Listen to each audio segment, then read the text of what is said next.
Hi there, I am presenting a very unusual and a conceptual case of 24 years housewife which presented with 19 weeks of gestation. And you can notice that there was no abnormality in the anomaly scan except for a cardiomegaly. Now, if you see the four-chamber view, there is RV dilatation, there is RV hypokinesia, LV also is mildly dilated, and there is cardiomegaly, and there is dextrocardia.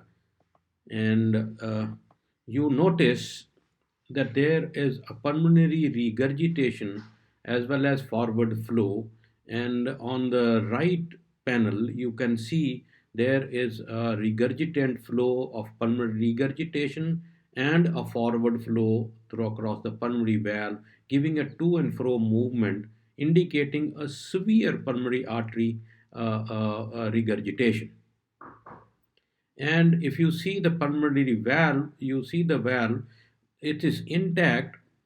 There is no absent pulmonary valve. The valve is present, it's thickened, abnormal, and again on the right side color Doppler, you can see the severe pulmonary regurgitation as well as a forward flow. So now up till here we've confirmed there is a severe pulmonary regurgitation. And next, you notice there is on the slide a still film that you can see there is a tricuspid regurgitation. Not only that, on the right side, you see the tricuspid regurgitation, in fact, goes right through the fossa valis into the left atrium. So TR enters the left atrium through the fossa valis. Now I'm showing the same on a video clip. You can see the tricuspid regurgitation in a red jet, and that tricuspid regurgitation enters into the left atrium.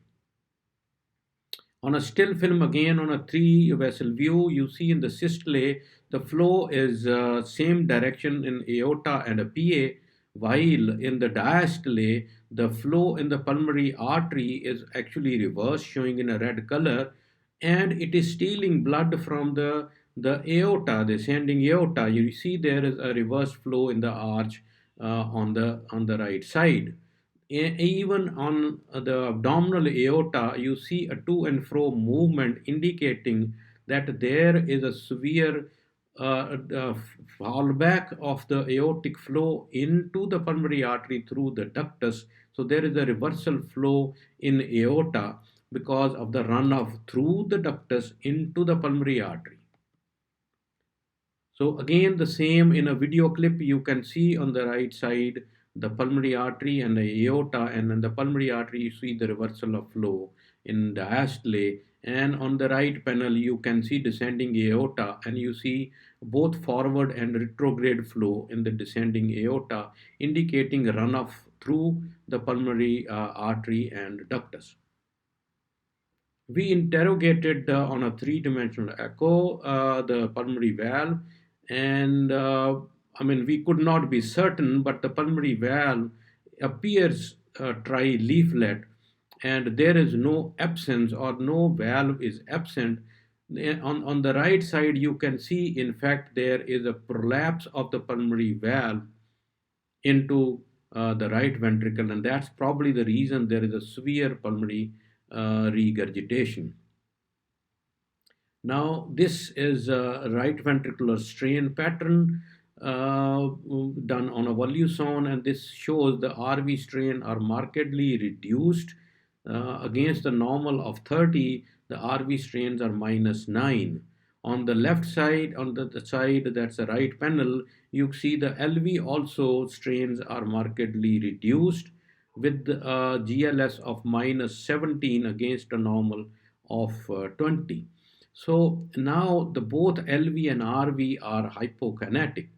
Now let me explain you the pathophysiology, what is actually happening. Look at the left side, then you see as the numbers go by, I'm going to show you. Now first look at number 1, where there is a regurgitation of the flow from the pulmonary artery into the right ventricle. So there's pulmonary regurgitation. Now the next is there is a blood which is going from RV into RA through the TR, right?